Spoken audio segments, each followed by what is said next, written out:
अस्सलाम वालेकुम दोस्तों, मैं हूं सईद उमर फारूक अपने चैनल नंबर स्पीक्स की एक और एपिसोड के साथ आपकी खिदमत में हाजिर हूं। आज आपकी खिदमत में दो दफ़ा पेश होना पड़ गया क्योंकि हज पॉलिसी 2024 अनाउंस कर दी गई है। इसकी तमाम तर डिटेल्स, खर्चे कितने होंगी, हज एप्लीकेशंस कब सबमिट होंगी, इसमें रियायत कितनी मिल सकती है और अभी इनिशियल जो अमाउंट दी गई है वो कितनी है और इसमें रियायत कितनी मिलेगी, एयरलाइंस का क्या हिसाब किताब होगा, किन किन बैंकों में एप्लीकेशंस आप दे सकेंगे, सऊदीया में मक्का और मुकर्रमा में आप कितने दिन रहेंगे, तमाम तरह डिटेल्स हैं। आप इस वीडियो को कंप्लीटली देख लीजिएगा। बट वीडियो स्टार्ट करने से पहले आपसे सिर्फ इतनी सी रिक्वेस्ट है कि अगर आप हज और उम्रा से रिलेटेड लेटेस्ट इन्फॉर्मेशन से वाकिफ रहना चाहते हैं तो नीचे दिए गए सब्सक्राइब के बटन पे अभी क्लिक कर लें, क्योंकि इस पर पैकेज कोई नहीं लेना पड़ेगा।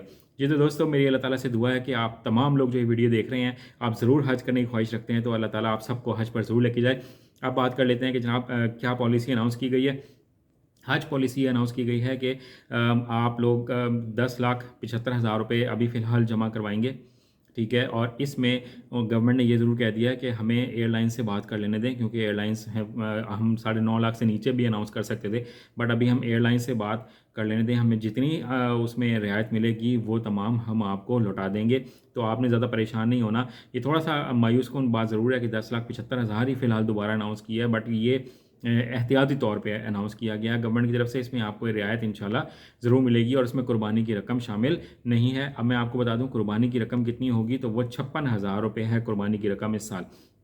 तो अगर आप चाहेंगे तो इसी में आप 56,000 रुपये पे करके आप कुर्बानी का वो सिस्टम भी साथ ले सकते हैं। बट अगर आप चाहेंगे तो आप खुद से भी वहाँ जाकर कर सकते हैं। तो आप बेहतर यही है कि आप खुद अपना अरेंजमेंट करें और हो सकता है वहाँ आपको थोड़ा सा खर्चा कम हो जाए। इसके साथ साथ गवर्नमेंट ने यह भी कहा है कि इसमें मज़ीद जो रियायत हो सकती है वो इस तरह से हो सकती है कि अगर आप मदीना मुनव्वरा में 8 दिन क़याम ना करें, आप 3 से 4 दिन अगर वहाँ पे आप वहाँ पे रुकते हैं, वहाँ पे 3 से 4 दिन अगर आप क़याम करते हैं तो आपको 35,000 रुपये की और रियायत मिल जाएगी और तो हज पैकेज और सस्ता हो जाएगा। तो ये तकरीबन 9 लाख के करीब फिर तो बात पहुँच जाती है अगर एयरलाइन से भी रियायत मिल जाती है। और अगर आप मदीना मुनव्वरा में अगर कम दिन गुजारते हैं तो उसमें आपको मज़ीद रियायत मिल जाएगी। तो गवर्नमेंट ने कहा है हम पूरी ईमानदारी के साथ जो रकम बचेगी हम आपको वापस करेंगे। होटल्स जो हैं वो हम अच्छे ले रहे हैं सऊदी अरब में, गवर्नमेंट ने ये भी कहा है। और इसमें इस साल आपको बेहतर फैसिलिटीज़ मिलेंगी।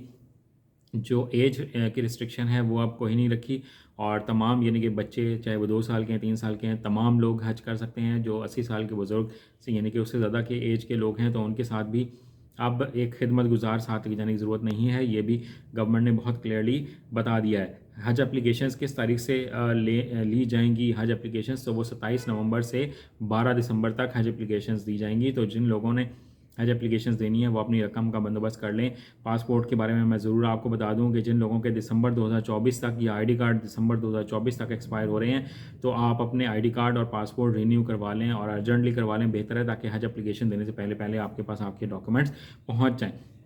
इसके अलावा जो मज़ीद गवर्नमेंट ने जो कहा है वो ये कि ख़वातीन को हम स्पेशल अबाया देंगे जिसमें पाकिस्तानी परचम भी होगा, ताकि दूर से ही आप लोगों को पता लग सके कि ये पाकिस्तानी ख़वातीन हैं। इसके साथ गवर्नमेंट ने यह भी कहा है कि हम तमाम हाजी साहिबान को जो यानी कि 1,79,000 में से जो 50% सरकारी हज कोटा है उसमें हम तमाम लोगों को सफरी बैग देंगे। उस पर QR कोड भी होगा और उसके थ्रू ये पता लग जाएगा कि किसका बैग है। अगर सामान गुम भी होता है तो वो फौरी वहाँ तक लोगों तक वापस पहुँच जाए। इसके साथ गवर्नमेंट ने यह भी कहा है कि जो तमाम यानी कि स्पॉन्सरशिप वाले हाजी साहिबान होंगे वो डायरेक्ट आप लोग पाकिस्तानी बैंक में रकम जमा करवा सकते हैं और उनको कुरानदाजी में शामिल नहीं होना पड़ेगा। बट आपको पाकिस्तानी पासपोर्ट होना लाजमी है। पिछले साल भी लोग ये पूछते रहे कि हमारे पास पाकिस्तानी पासपोर्ट नहीं है तो क्या हम इस तरह से हज कर सकते हैं, क्योंकि उनको सस्ता पड़ रहा होता है। बट आपके पास पाकिस्तानी ID कार्ड और पासपोर्ट होना कंपलसरी है। अगर आपके पास पाकिस्तानी पासपोर्ट नहीं है तो आप ये गवर्नमेंट स्कीम वाला हज या स्पॉन्सरशिप वाला हज नहीं अदा कर सकेंगे। इसके साथ 20 दिन से 21 दिन का हज मुतारिफ़ कराया है। अभी उसकी उन्होंने कहा है कि हम कुछ दिन में मज़ीद डिटेल्स दे देंगे, बट वो इस 10,75,000 रुपये से ज़्यादा महंगा होगा और उसकी तकरीबन 4,000 $4,500 के करीब यानी कि अमाउंट है। तो वो मेरे ख्याल में इससे ज़्यादा ही होगी और वो अभी जब अनाउंस होगी तो वो भी मैं आपको मज़ीद डिटेल्स दे दूँगा। तो ये तमाम डिटेल्स हैं। इसके साथ गवर्नमेंट ने यह भी कहा है कि जनाब हम सिम भी देंगे, उसमें 7 GB का डाटा होगा। आप लातादाद कॉल्स कर सकते हैं और आपको जहां तक भी चाहें आप कॉल्स कर सकते हैं, तो उसमें डाटा ख़त्म नहीं होगा। इसके साथ गवर्नमेंट ने यह भी कहा है कि हम जब जो एक ऐप है वो मुतारिफ़ करवा रहे हैं, उसके थ्रू आप किसी भी जगह पे बैठे हुए आपको रास्ता नहीं पता तो आप रास्ता तलाश कर सकते हैं, आप किसी भी डेस्टिनेशन पे पहुंच सकते हैं और वो ऐप इंटरनेट हो या ना हो वो काम करेगी। आप कोई प्रॉब्लम में हो, आप कोई मैसेज सेंड करना चाहते हो तो आप फ़ौरन सेंड कर सकते हैं और आपको फ़ौरन उसका रिस्पॉन्स मिलेगा। अल्लाह करे कि ऐसा ही हो जैसा गवर्नमेंट ने कहा है। तो ये बहुत सारी डिटेल्स हैं, बहुत सारी डिटेल्स अभी मज़ीद आने भी वाली हैं।